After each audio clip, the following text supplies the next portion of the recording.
வணக்க நண்பர்களே. இந்த வீடியோல நம்ம என்ன செய்தி பார்க்க போறோம்னா, அண்மை காலத்துக்கு முன்னாடி தனியார் யூடியூப் சேனலுக்கு நடிகர் முனிஷ்காந்த் அவர்கள் கொடுத்த பேட்டி சோசியல் மீடியாவில் வைரல் ஆயிட்டு வருது. அவர் ஆரம்ப காலத்துல பட்ட கஷ்டம் எல்லாம் இப்போது சொல்லி கண்ணீர் மல்க வீடியோ ஒன்றை வெளியிட்டிருக்காரு. அந்த வீடியோல முனிஷ்காந்த் அவர்கள் என்ன பேசியிருக்காருன்னு வாங்க இந்த வீடியோல பார்க்கலாம். அதுக்கு முன்னாடி முதன்முறையாக நம்ம சேனலை பார்க்குறீங்கன்னா சப்ஸ்கிரைப் பண்ணாதவங்க எல்லாம் சப்ஸ்கிரைப் பண்ணிக்கோங்க. பெல் பட்டன் சிம்பல் அமைக்கி நம்ம சேனலோட நோட்டிபிகேஷனை எனபிள் பண்ணிக்கோங்க. நாங்கள் போடுற வீடியோ உங்களுக்கு உடனுக்குடனே வந்து சேரும்.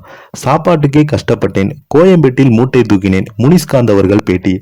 தமிழ் சினிமா உலகில் மிக பிரபலமான நகைச்சுவை நடிகராக திகழ்ந்து வருவர் தான் முனிஷ்காந்த். ஆரம்ப காலத்தில் சின்ன சின்ன கதாபாத்திரத்தில் நடித்த இவர் தற்போது முன்னணி நடிகர் படங்கள்ல நடிச்சிட்டு வராரு. யூடியூப் சேனல் ஒன்றிற்கு பேட்டியளித்த இவர் சினிமாவில் ஜெயிப்பதற்கான பட்ட கஷ்டத்தை கண்ணீருடன் பேசி வந்திருக்காரு. வத்தலகுண்டு பக்கம் நிலக்கோட்டையைச் சேர்ந்த ராமதாஸ் இவர் சினிமாவுக்கு தனது பெயரை முனிஷ்காந்த் என மாற்றிக்கொண்டார். இவர் கலைஞர் தொலைக்காட்சியில் நடித்த நாளை இயக்குனர் என்ற குறும்படத்தின் மூலம்தான் மக்கள் மத்தியில் பிரபலமானார். அதற்கு பிறகு இவருக்கு தமிழ் சினிமாவில் நடிக்க வாய்ப்பு வந்தது. இப்படி தொடர்ந்து சூதுகவும், பீட்சா, ஈஸ்வரன், பேச்சுலர் போன்ற திரைப்படங்கள் மூலம் கவனிக்கப்பட்ட நடிகராக மாறினார்.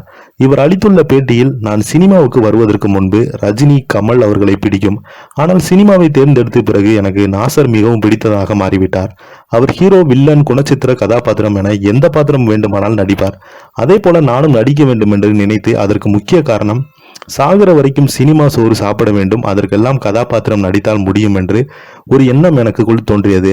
சினிமா வாய்ப்புக்காக ஆரம்பத்தில் பயங்கரமாக கஷ்டப்பட்டேன். சாப்பாட்டு செலவுக்கு கூட காசு இருக்காது. இதனால் கோயம்பேடு மார்க்கெட்ல மூட்டை தூக்கியிருந்தேன். 4 நாள் நடிக்க போகணும்னா எல்லா வேலையும் செய்யணும். அதனாலேயே அவர்கள் கொடுக்கும் எந்த வேலை என்றாலும் முகம் சுளிக்காமல் செய்தேன். ஆரம்பத்தில் ஜூனியர் நடிகராக இருந்த தாடியெல்லாம் வளர்த்து வில்லனாக ட்ரை பண்ணியிருந்தேன். பின்பு நாளை இயக்குனர் முண்டாசுப்பட்டி குறும்படத்தில் நடித்தேன். அதற்கு பிறகுதான் என்னுடைய வாழ்க்கையே மிகப்பெரிய ஒரு மாறுச்சு. முண்டாசுப்பட்டியில் நான் வெட்டியன் கேரக்டருக்கு வாய்ப்பு கேட்டு தான் போனேன். என்னிடம் ஸ்கிரிப்டை கொடுத்து படிக்க சொன்னாங்க. நானும் படித்து முட்டு உட்கார்ந்து இருந்தேன்.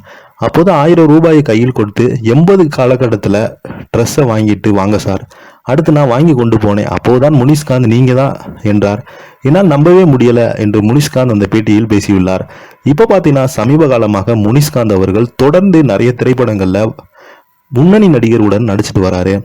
இந்த நிலையில முனிஷ்காந்த் வீட்டில் திடீரென அவருடைய தந்தை இறந்து போனது ஒட்டுமொத்த திரையுலகையும் அதிர்ச்சி அடைவித்துள்ளது.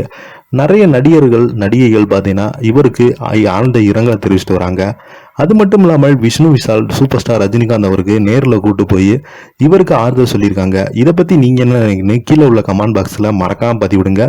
இந்த வீடியோ உங்களுக்கு பிடிச்சிருந்தால் லைக் பண்ணுங்கள், ஷேர் பண்ணுங்கள், கமெண்ட் பண்ணுங்கள். தொடர்ந்து நம்ம சேனலுக்கு ஆதரவு கொடுத்துட்டே இருங்க. நன்றி, வணக்கம்.